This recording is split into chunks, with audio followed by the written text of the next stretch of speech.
Hello दोस्तों, नमस्कार। एक बार फिर से स्वागत है आपका मेरे यूट्यूब चैनल पे। आज का हमारा वीडियो होने वाला है target UPSC एडीयू exam.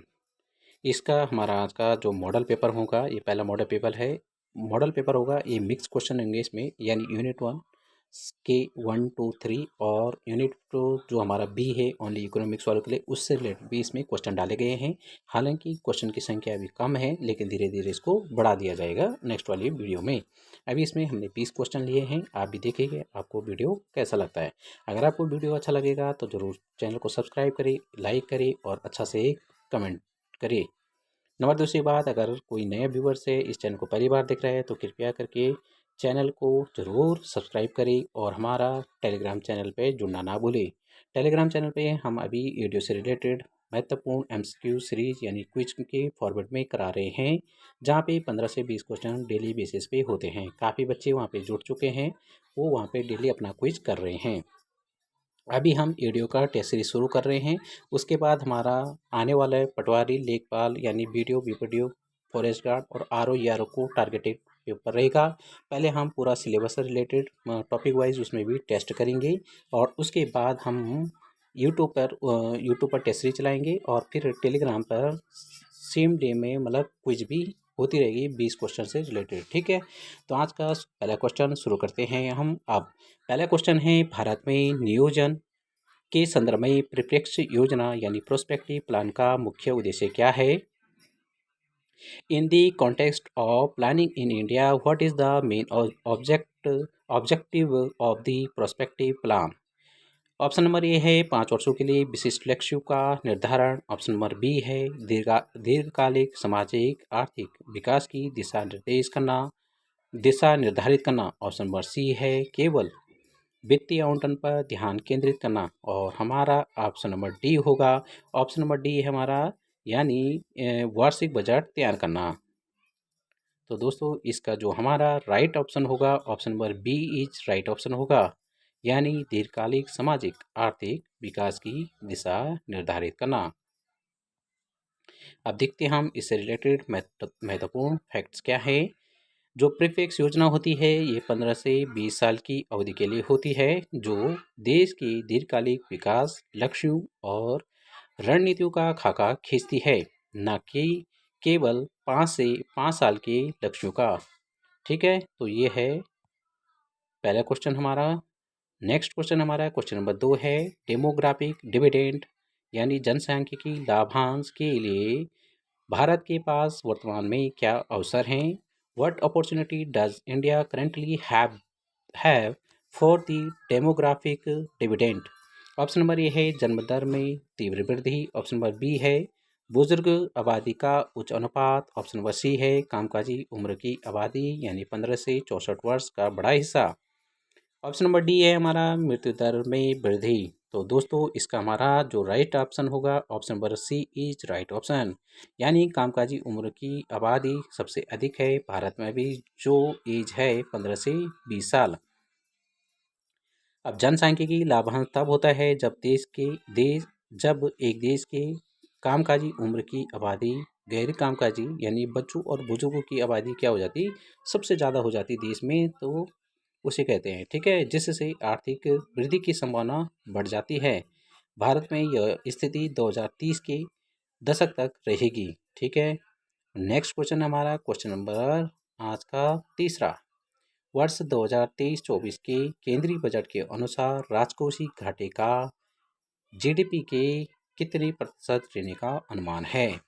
According to the 2023-24 central budget, what is the estimated fiscal deficit as a percentage of GDP? Option number A होगा 5.9%, option number B 4.5%, option number C 6.4% और option number D होगा 3.5%। तो दोस्तों, इसका जो right answer है हमारा, option number A होगा राइट आंसर 5.9%।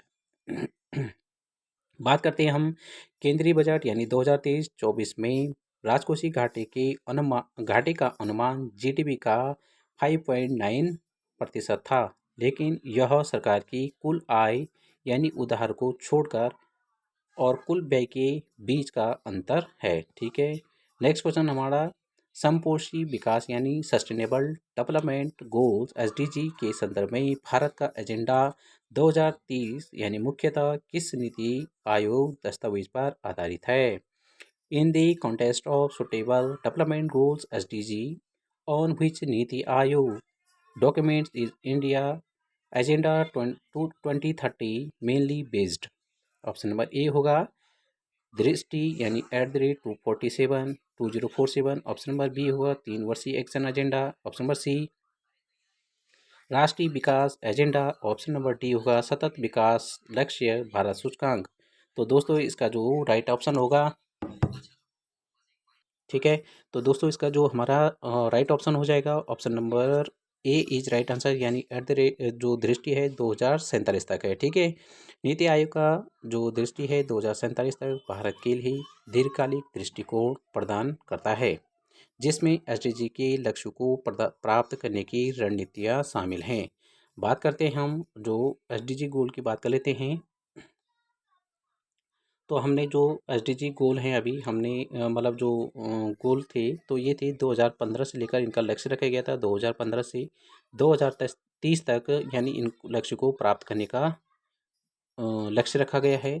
जिसमें जैसे हमारा पहला गोल है जैसे नो पॉवर्टी थी, यानी नो पॉवर्टी होगी। दूसरी थी हमारी भुखमरी, यानी भुखमरी को कम करना। तीसरा था हमारा जैसे गुड हेल्थ था, है ना। इसी तरह था हमारा पांचवा था जैसे लैंगिक समानता। तो ये क्या थे, इस तरह के हमारे लक्ष्य थे। इस तरह हमारे टोटल जो लक्ष्य हैं 17 लक्ष्य हैं, जिनका लक्ष्य था हमारा 2030 तक इनको अचीव करना। ठीक है, नेक्स्ट क्वेश्चन हमारा,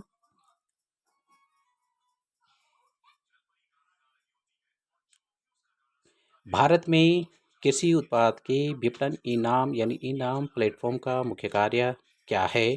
what is the main function of the eNAM platform in the marketing of agriculture products in India?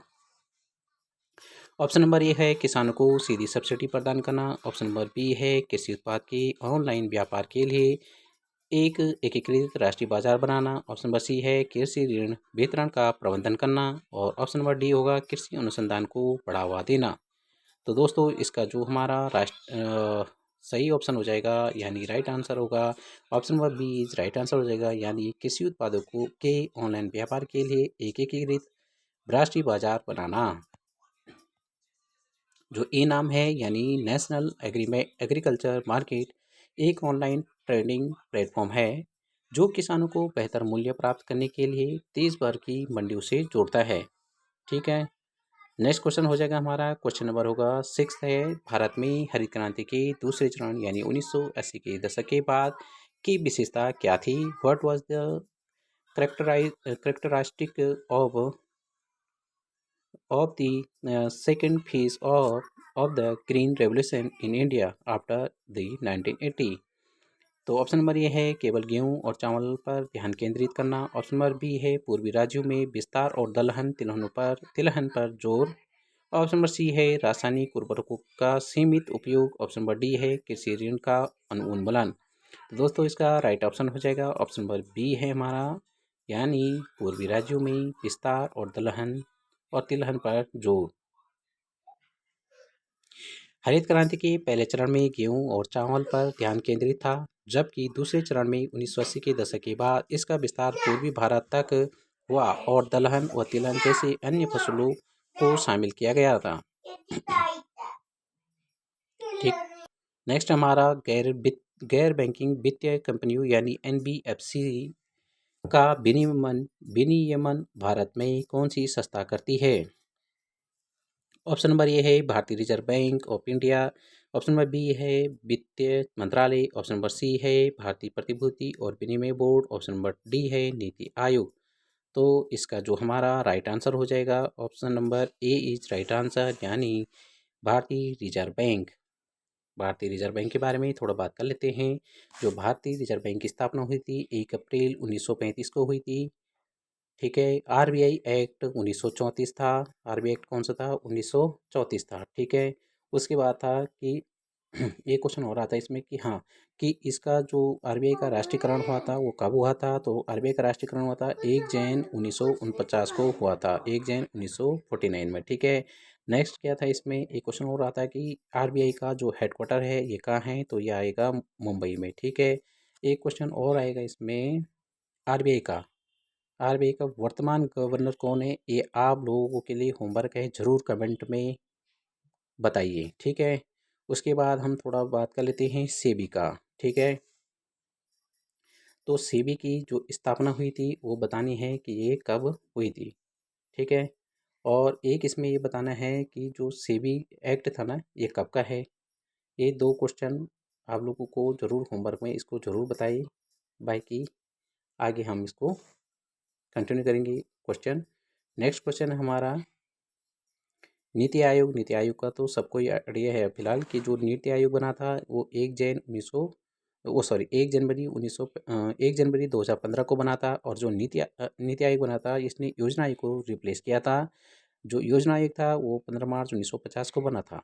ठीक है, नीति आयोग जो है वो सहकारी संघवाद पर काम करता है, और इसका मुख्य कार्य होता है कि यह मतलब सहकारी संघवाद का काम बताइए, ये बॉटम टू अप यानी नीचे से ऊपर की ओर कार्य करता है। ठीक है, ये इसका रिलेटेड कुछ महत्वपूर्ण फैक्टर थे। एनबीएफसी यानी जैसे मुथूट फाइनेंस, बजाज फाइनेंस है, जमा स्वीकार करने, ऋण देने आदि का कार्य करते हैं। आरबीआई द्वारा विनियमित होते हैं, लेकिन वे बैंकों की तरह डिमांड डिपॉजिट स्वीकार नहीं कर सकते। ठीक है, नेक्स्ट क्वेश्चन हमारा आज का है भारत की वर्तमान विदेशी व्यापार नीति 2023 में टैरिफ और गैर टैरिफ बाधाओं को कम करने का क्या प्रभाव हो सकता है। What could be the impact of reducing tariff and non-tariff barriers in India current foreign trade policy 2023?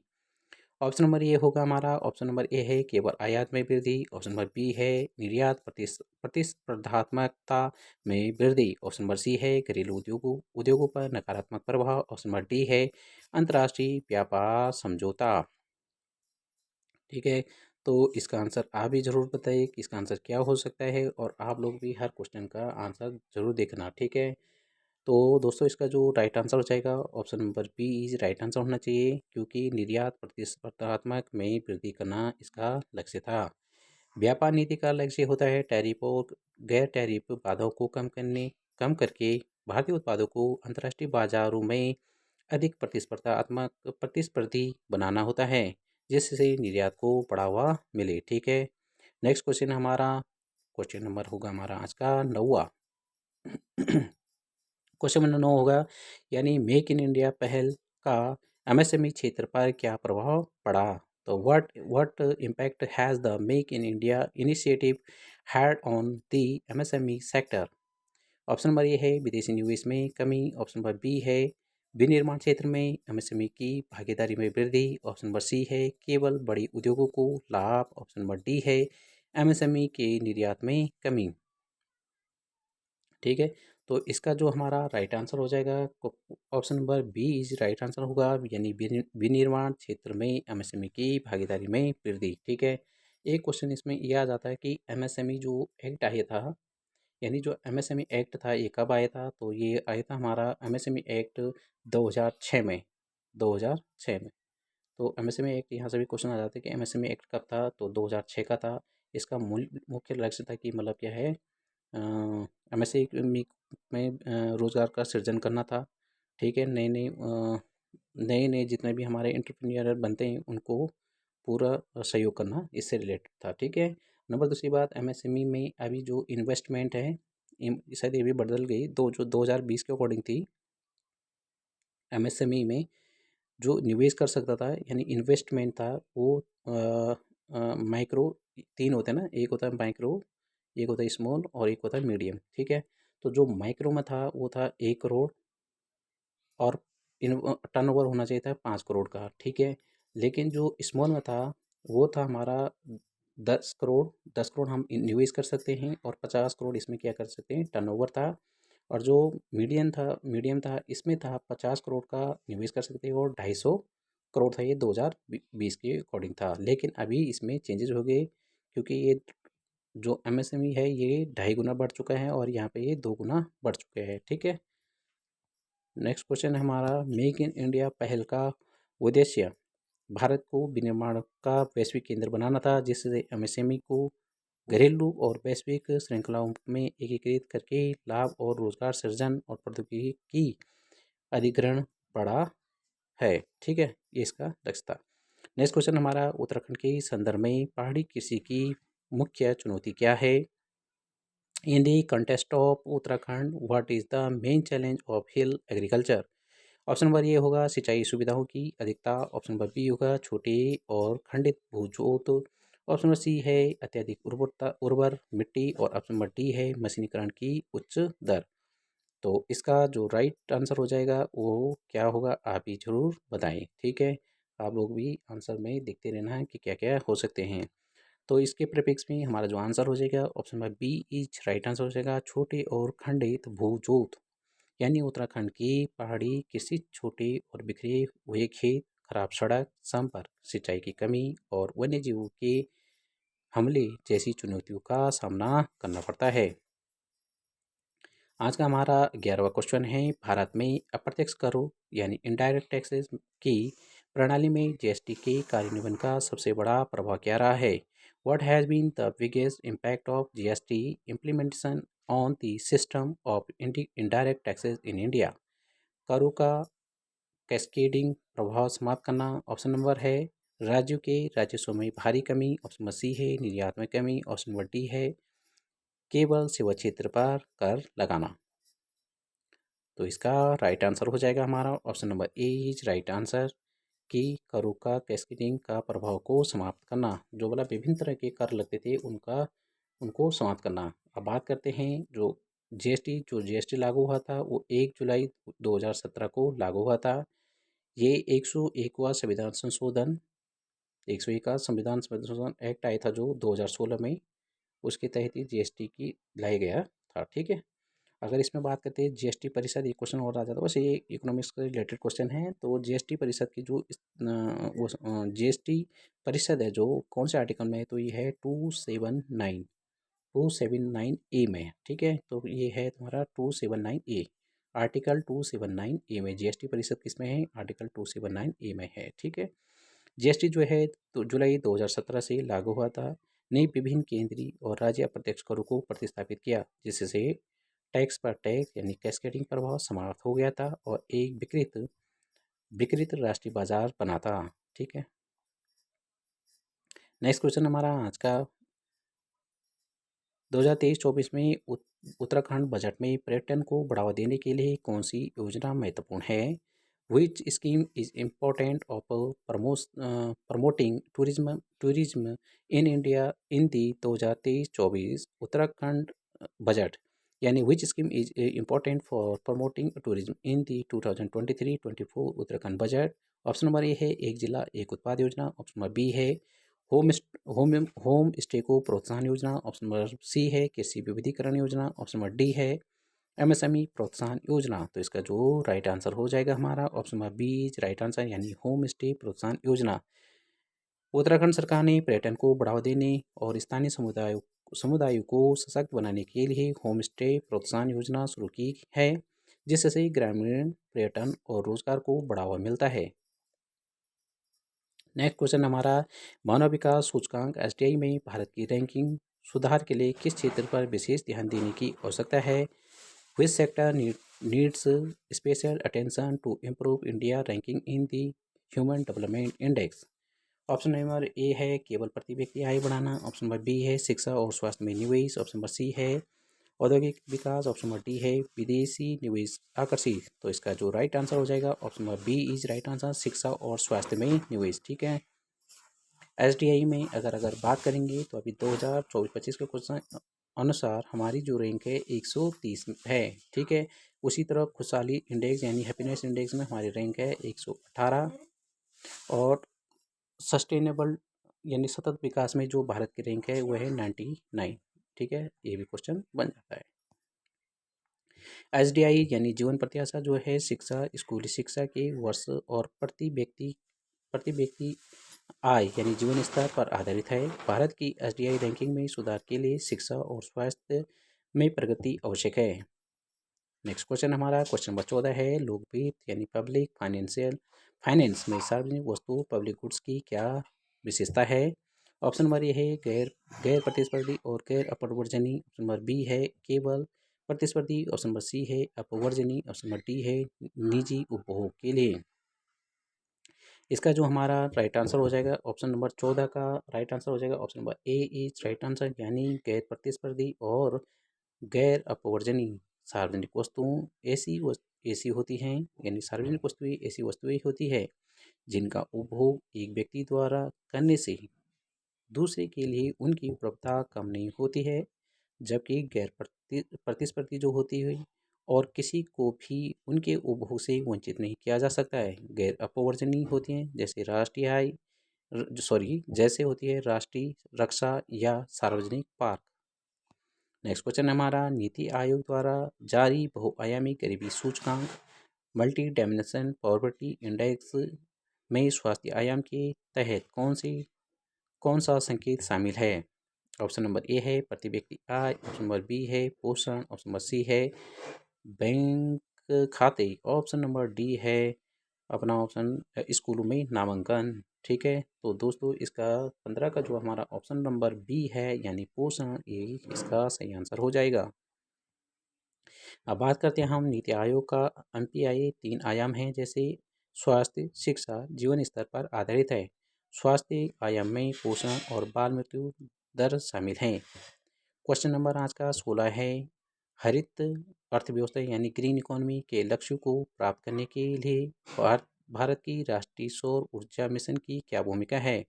What is the role of India national solar energy mission in achieving the goals of green economy? Option number A है जीवाश्म ईंधन पर निर्भरता। Option number B नवीकरणीय ऊर्जा उत्पादन को बढ़ावा। ऑप्शन नंबर सी केवल परमाणु ऊर्जा पर ध्यान केंद्रित। ऑप्शन नंबर डी है कृषि उत्पादकता बढ़ाना।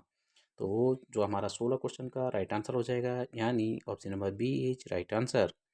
क्या होता है ये नवीकरणीय ऊर्जा उत्पादन को बढ़ाना, यानी राष्ट्रीय सौर ऊर्जा मिशन भारत की हरित अर्थव्यवस्था और सौर ऊर्जा सुरक्षा लक्ष्यों का एक महत्वपूर्ण हिस्सा है, जिसका उद्देश्य है सौर ऊर्जा उत्पादन को तेजी से बढ़ाना। क्वेश्चन नंबर 17 है आज का, विश्व व्यापार संगठन यानी WTO में पसंदीदा राष्ट्र यानी मोस्ट फेवर्ड नेशनल MFN सिद्धांत क्या है? तो इसका है सभी देशों को समान व्यापारिक लाभ प्रदान करना। ऑप्शन नंबर बी है केवल कुछ देशों को विशेष व्यापारिक लाभ देना। ऑप्शन नंबर सी है टैरिफ बाधाओं को बढ़ाना। और ऑप्शन नंबर डी है हमारा आयात पर प्रतिबंध लगाना। तो इसका जो राइट आंसर क्या है हमारा option number A is right answer होगा, सभी देशों को समान व्यापारिक लाभ प्रदान करना। ठीक है, तो WTO यानी MFN सिद्धांत जो होता है WTO का एक मूलभूत स्तंभ है, जिसका अर्थ है कि एक सदस्य देश को दिया गया कोई भी व्यापार लाभ तुरंत और बिना शर्त सभी WTO सदस्य देशों को दिया जाना चाहिए। क्वेश्चन नंबर 18 हमारा भी, यानी पर्सन बेरोजगारी का भारतीय कृषि पर क्या प्रभाव पड़ता है? What impact does disguised unemployment have on Indian agriculture? Option number A है कुल उत्पादन में कमी। ऑप्शन नंबर बी है सीमांत उत्पादकता शून्य या नकारात्मक। ऑप्शन नंबर सी है श्रमिकों की कमी। ऑप्शन नंबर डी है कृषि आय में वृद्धि। तो इसका जो राइट आंसर हो जाएगा option number B is right answer, यानी सीमांत उत्पादकता शून्य या नकारात्मक। पर्सन बेरोजगारी तब होती है जब कार्यबल में अधिक लोग लगे होते हैं जितने की आवश्यकता होती है, जिससे कुछ श्रमिक की सीमांत उत्पादकता शून्य या यहाँ तक कि नकारात्मक हो जाती है। ठीक है, एक्चुअली क्या होता है कि किसी क्षेत्र में बहुत सारे लोग लगे रहते हैं। अगर किसी किसी क्षेत्र में किसी परिवार के 10 सदस्य लगे हैं, लेकिन वहाँ पे 10 सदस्य लगे हैं और 5 सदस्य चले भी जाते हैं, और 5 सदस्यों के जाने पर भी जो उत्पादन है वो उतना ही होता है, तो जो 5 सदस्य गए तो उनकी सीमांत उपयोगिता क्या थी? शून्य थी। ठीक है, इस तरह समझ सकते हैं। भारत में खुला बाजार परिचालन यानी ओपन मार्केट ऑपरेशन किसके द्वारा नियंत्रित होता है? इसका और क्या उद्देश्य है? ऑप्शन नंबर है हमारा ऑप्शन नंबर है यानी वित्त मंत्रालय राजकोषीय घाटा कम करना। ऑप्शन नंबर बी है भारतीय रिजर्व बैंक यानी आरबीआई तरलता का प्रबंधन। ऑप्शन नंबर सी है नीति आयोग यानी आर्थिक मॉडल तैयार करना। ऑप्शन नंबर डी है सेबी शेयर बाजार को विनियमित करना। तो हमारा इसका जो राइट आंसर होना चाहिए वो होना चाहिए option number B is right answer, यानी आरबीआई द्वारा तरलता का प्रबंधन करना। ओएमयू जो होता है ना, आरबीआई द्वारा तरलता मुद्रा पूर्ति को नियंत्रित करने के लिए सरकारी प्रतिभूतियों की खरीद और बिक्री है। खरीद या बिक्री है, खरीद से तरलता बढ़ती है और बिक्री से घटती है। नेक्स्ट क्वेश्चन आज का हमारा लास्ट क्वेश्चन रहेगा, यानी उत्तराखंड की प्रवृत्ति प्रवृत्ति राज्य विशेषताओं को देखते हुए उत्तराखंड की अर्थव्यवस्थाओं में सहयोगी क्षेत्र में बागवानी हॉर्टिकल्चर की क्या भूमिका है। ऑप्शन नंबर ए है कृषि विविधीकरण और किसानों की आय बढ़ाना। Option number A. Option number B है केवल उन वन उत्पादों पर निर्भरता। ऑप्शन नंबर सी है खनन गतिविधियों को बढ़ाना। और ऑप्शन नंबर डी है पारस्परिक यानी पारस्परिक फसल उत्पादन पर जोर देना। तो दोस्तों इसका राइट आंसर है option number A is right answer होगा कृषि विविधीकरण और किसानों की आय बढ़ाना। यानी उत्तराखंड जैसे पहाड़ी राज्यों में बागवानी फल सब्जियां फूल पारस्परिक फसल उत्पादन की तुलना में अधिक आय उत्पन्न करती है, जिससे किसानों को आय विविधीकरण और बाजार से बेहतर जुड़ाव होता है। तो ये थे आज के हमारे 20 क्वेश्चन थे जो मिक्स्ड क्वेश्चन थे और टॉपिक पे आधारित थे। ठीक है, तो दोस्तों आप ज़रूर बताना आपको कैसा लगा। अगर आपको अच्छा लगा है तो ज़रूर कमेंट करिए, लाइक कीजिए और वीडियो को शेयर करिए। और कोई नया है इस चैनल पे ज़रूर सब्सक्राइब करें। और जिनको क्विज से जुड़ना होगा हमारे टेलीग्राम चैनल पे ज़रूर जुड़ें। आज के लिए इतना ही, धन्यवाद, टाटा, बाय।